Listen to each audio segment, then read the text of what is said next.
One of the ballot measures that's passing right now is Prop 312, and that would allow property owners to apply for a property tax refund if the city they're in is not taking care of the areas around their property. It's been linked to homelessness here in Arizona. Yeah, the yes votes got about 58% of the vote so far. 12 News journalist Erica Stapleton is breaking down how this will all work and what it means for property owners. Erica.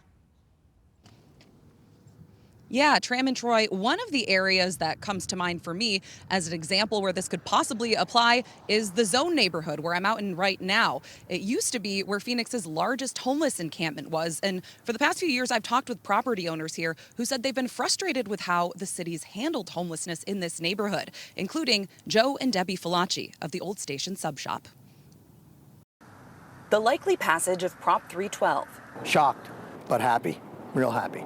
A win for Debbie and Joe Falacci. They used to own the Old Station Sub Shop business, which was sandwiched in the middle of the Zone, the area that used to be Phoenix's largest homeless encampment. What impact did that have on your business? Oh, tremendous impact on our business. It was the worst 4 years of our business. The pandemic was like a 6 or 7 month problem, but the homeless crisis was just the filth, the drugs, the violence. You know, not only the effects that it had on our business, but the effects it had on our lives. It was a constant chaos in our life, 24/7. But in 2022, the Falaccis and other property owners sued Phoenix for not doing enough to keep conditions clean and safe. A judge determined the area was a public nuisance and ordered the city to clear out the encampment.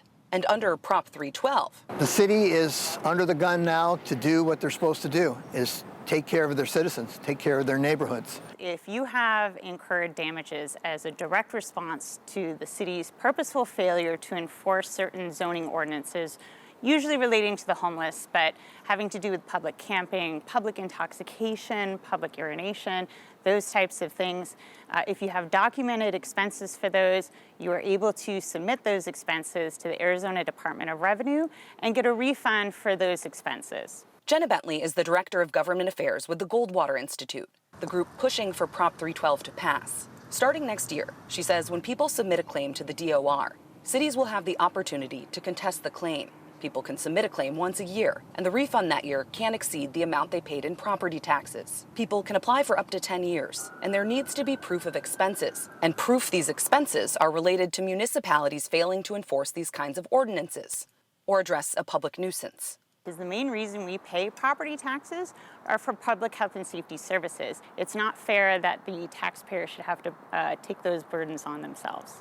Others were opposed to the measure, claiming Prop 312 would make the housing crisis worse and not help those experiencing homelessness. But for the Falaccis, The state needs to get involved in this. They need to help these people. since the zone cleared out, they were finally able to sell their business. They're not sure whether they'll benefit financially from a new law, but hope it can help others who were once in their shoes. We're glad that we were able to do something for the next group of mom and pops and the next group of business owners. We went through hell for many years.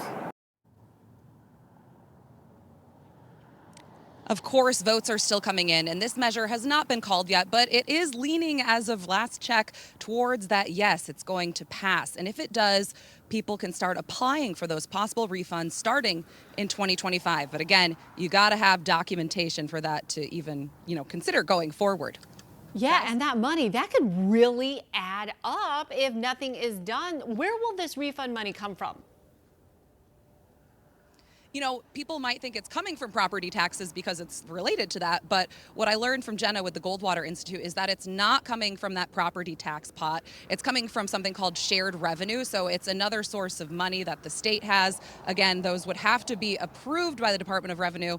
And it's possible that cities could contest this. So not an easy route per se, but something that could be a possibility for people if this does pass. We're live in Phoenix this afternoon. Erica Stapleton, 12 News. Erica, thank you.